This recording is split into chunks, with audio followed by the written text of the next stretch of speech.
बिस्मिल्लाहिर्रहमानिर्रहीम। अस्सलाम वालेकुम दोस्तों, आज हम बात करें कुछ ऐसी चीज़ें जिनको खाने से आपको अवॉइड करना चाहिए जिससे आपके बेबी को कोई नुकसान ना हो, या फिर शुरू के दिनों में खाएंगे तो बेबी को मिसकैरेज होने के चांसेस बढ़ जाते हैं। या फिर कुछ फूड ऐसे भी होते हैं जो आपके बच्चेदानी का मुंह होता है, सर्विक्स होता है, वो खुल जाता है तो उसके चलते अर्ली डिलीवरी हो जाती है। या फिर पहले 3 महीने खाएंगे तो बच्चा मिस होने के चांसेस बढ़ जाते हैं। तो ऐसी कुछ चीज़ें हैं जो आपको अवॉइड करना चाहिए प्रेगनेंसी के दौरान। बच्चे को कोई नुकसान ना हो, उसका ग्रोथ अच्छे से हो और आपकी डिलीवरी ऑन टाइम पर हो। कब लेना नहीं चाहिए, अगर लेना है तो कितनी मिकदार में ले दोस्तों।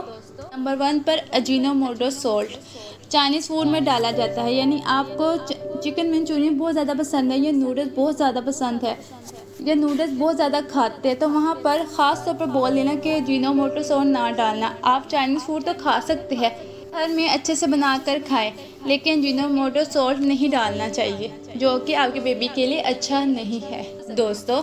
नंबर 2 पर प्रेगनेंसी के दौरान बीफ, मटन, चिकन, फिश आप खा तो सकते हैं क्योंकि उसमें आपको विटामिन B12 मिलता है, हीमोग्लोबिन बढ़ता है। आपके बेबी के लिए मीट, बीफ, चिकन वगैरह बहुत ही अच्छा है, उसमें बहुत सारे प्रोटीन, मिनरल्स, मल्टीविटामिन मिलेंगे। लेकिन आपको खाने का तरीका भी अच्छी तरीके से आना चाहिए। आप मीट, मटन, फिश, चिकन वगैरह खाना चाहते हैं तो वो आप अच्छी तरीके से पकाकर खाएं। उसमें जो बैक्टीरिया होते हैं उसको आप अच्छे तरीके से धोएं और अच्छे तरीके से पकाकर खाएं। दूसरा, उसमें बहुत ज़्यादा स्पाइसेस ऐड नहीं करने चाहिए। नंबर 3, पपीता। पपीता फल की शक्ल में या सब्जी बनाकर भी खाते हैं, लेकिन प्रेगनेंसी के दौरान प्रेग्नेंट औरत को कच्चा पपीता बिल्कुल नहीं खाना चाहिए जो कि बेबी पर गलत असरार डालता है। इसलिए प्रेगनेंसी के दौरान पपीता खाने से बचना चाहिए। नंबर 4 पर दूसरा ये कि आपको बहुत ज़्यादा मिकदार में कॉफ़ी नहीं लेना चाहिए। अगर आप चाय पीते हैं तो 2 कप से ज़्यादा चाय और 2 कप से ज़्यादा कॉफ़ी नहीं पीनी चाहिए। अगर आप स्मोकिंग करते हैं या फिर आपके सामने कोई सिगरेट पी रहे हैं तो उस टाइम उससे दूर रहे। आपको उससे अवॉइड करना चाहिए क्योंकि उससे आपके बेबी के ब्रेन पर गलत असरात पड़ते हैं और उससे बेबी का ग्रोथ रुक जाता है और अर्ली डिलीवरी के चांसेस के इम्कानात बढ़ जाते हैं।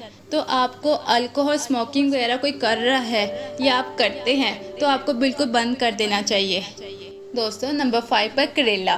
करेला वैसे तो बहुत ही फ़ायदेमंद होता है, लेकिन प्रेगनेंसी के दौरान केला बिल्कुल नहीं खाना चाहिए, पर इसके बीज बहुत ज़्यादा नुकसानदेह होते हैं जिसकी वजह से मिसकैरेज होने के चांसेस हो जाते हैं जो कि बेबी के लिए बिल्कुल सेफ नहीं होता। तो आपको करेले को प्रेगनेंसी के दौरान बिल्कुल भी ना खाएं 1 से 3 मंथ के बीच तक। इसलिए प्रेगनेंसी के दौरान करेला खाने से अवॉइड करना चाहिए। उम्मीद करती हूँ कि आज की जानकारी आपको पसंद आई होगी। आप इस वीडियो को लाइक करें, शेयर करें, चैनल को सब्सक्राइब करें। मिलते हैं नेक्स्ट वीडियो के साथ। अल्लाह हाफिज़।